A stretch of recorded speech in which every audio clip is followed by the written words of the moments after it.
The Gospel of Luke, chapter 23. The whole company of them rose up and brought him before Pilate. They began to accuse him, saying, "We found this man perverting the nation, forbidding paying taxes to Caesar, and saying that he himself is Christ, a king."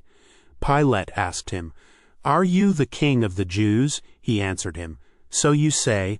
Pilate said to the chief priests and the multitudes, "I find no basis for a charge against this man." But they insisted, saying, "He stirs up the people, teaching throughout all Judea, beginning from Galilee even to this place." But when Pilate heard Galilee mentioned, he asked if the man was a Galilean. When he found out that he was in Herod's jurisdiction, he sent him to Herod, who was also in Jerusalem during those days. Now when Herod saw Jesus, he was exceedingly glad, for he had wanted to see him for a long time, because he had heard many things about him. He hoped to see some miracle done by him. He questioned him with many words, but he gave no answers.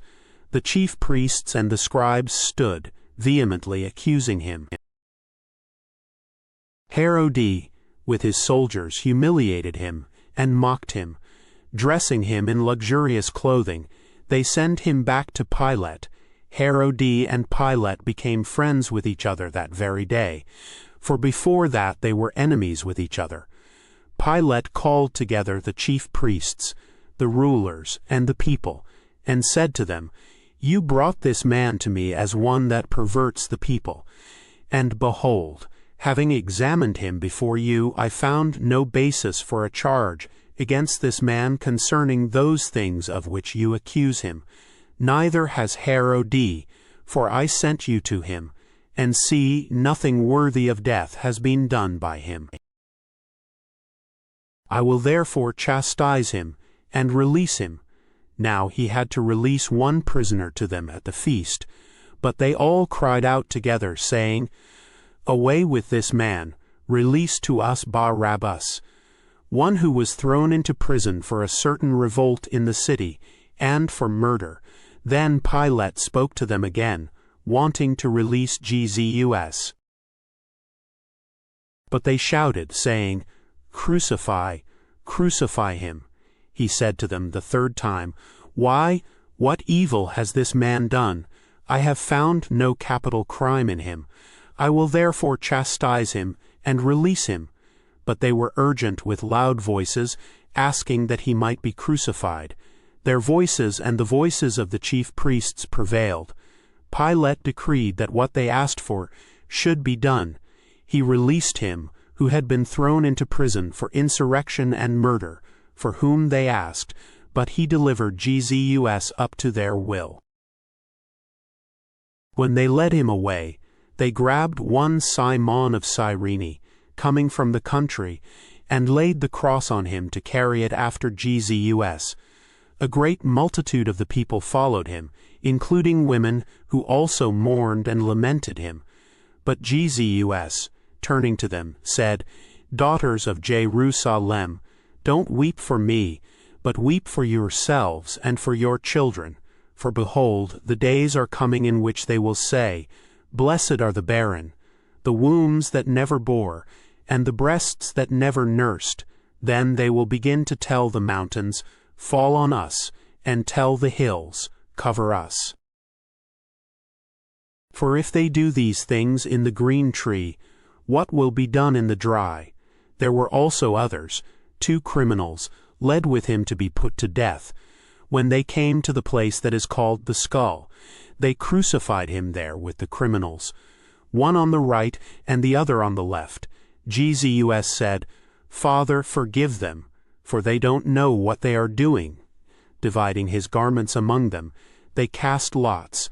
The people stood watching. The rulers with them also scoffed at him, saying, "He saved others.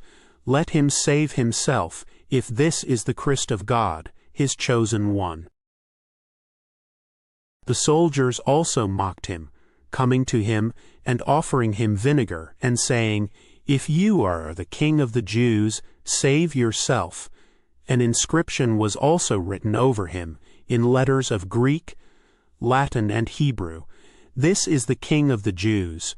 One of the criminals who was hanged insulted him, saying, "If you are the Christ, save yourself and us."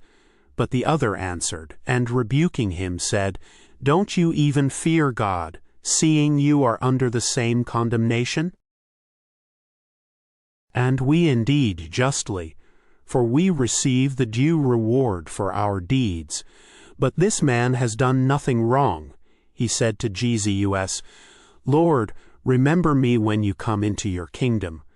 Jesus said to him, "Assuredly, I tell you, today you will be with me in paradise." It was now about the 6th hour, and darkness came over the whole land until the 9th hour.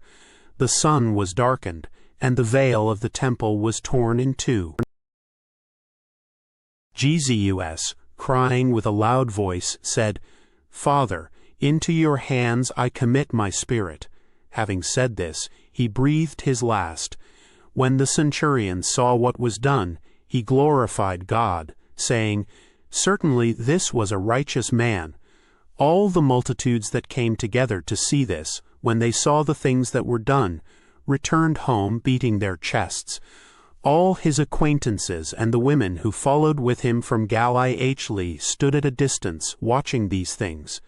Behold, there was a man named Joseph, who was a member of the council, a good and righteous man. He had not consented to their counsel and deed, from Arimathea, a city of the Jews, who was also waiting for God's kingdom. This man went to Pilate, and asked for Jesus' body.